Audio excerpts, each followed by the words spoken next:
तर तो भाऊ होटलीवर दारू पिला. फक्त फोन केला पोरगीला की तू चिकन आण बा. आणि सांगितलं पोरगीनी की आज सोमवार आहे बा, मी चिकन आणत नाही. मग मी पिलेलं गाईशी करायला लागला. मग ते दोघं सासरावी आणि सुनबी इकडूनला गेले. इकडून तिची सासू घेतली आणि बोरखेड्याला गेले. संध्याकाळच्या टायमाला आले. त्यांना मारहाण केलं. जवायाला नामदेव सखाराम पाटील आणि विठ्ठल सखाराम पाटील त्यांच्यासोबत होते. आणि मारहाणनंतर घरी गेले.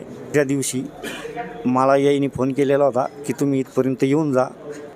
आणि याईने फक्त मला सांगितलं की आता काही खरं नाही आहे. त्यांना ती टोरी माहिती असेल, त्यांनी माझ्याजवळ काही फुटले नाही.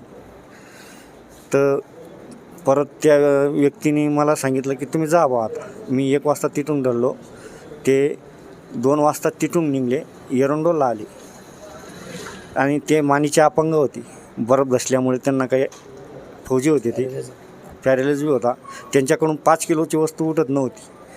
तर एक टूल आहे, खाली दुकान काढलेलं आहे त्यांनी. त्या दुकानातून टूलवरच्या मजल्यावर गेला कसा. आणि हे सांगतं की गळफास घेतलेला आहे. तो गळफासचा संभव नाही. ते आम्ही सांगतो, आमच्या आत्मविश्वासातून सांगतो. त्यांच्याकडून हे बाहेर राहत नाही. त्यांनी गळफास घेतला कसा. त्यांचा हात डोक्याला पुरत नाही. बाई त्यांचं डोकं विचारत होती. कपडे बाई घालत होती.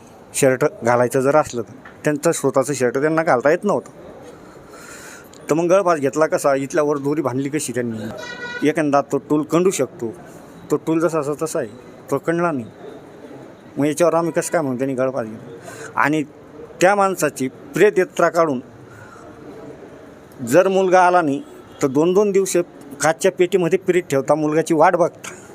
यांनी 10चा टाईम दिला तर 11 वाजता प्रेत यात्रा काढून टाकली. आम्हाला कुठलाही सौशी येऊ दिला नाही. आमच्या घरी पोहोचण्याच्या आधी गुजरात, सुरत पुरं व्हॉट्सअपला चालू होतं की UK पाटीलचा मृत्यू झाला. आणि आमच्या मोबाईलला येत नव्हतं. इथून कारवाई झाल्यावर ते कसे कबल्ले, काय कबल्ले त्यांना माहिती आणि पोलिसांना माहिती. जेशबेगून पुरून दाबलेला होता. आता अपंग माणूस त्याला दाबू शकत नाही.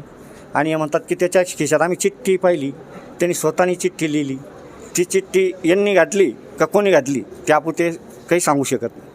पण जो माणूस अपंग आहे तो एवढी मस्ती करू शकत नाही ना. त्यांचा चुलता आणि त्यांचा दोन्ही मुलं, त्यांनी जे कांड केलेलं आहे दुसरं, आणि काही संशय त्यांच्याबरोबर आखू लोक असतील. त्या माणसांनी 4 दिवसापर्यंत आम्हाला समजू दिलं नाही की असं झालेलं आहे बा. आणि कुठलेही संशय येऊ दिला नाही. पण त्या चुलत्याने दाखवलं ना की लाश कुठे आहे बा. लाश कुठे आहे बा. जे तो पोर मोजलेलं होतं ना, त्यांनी दाखवलं.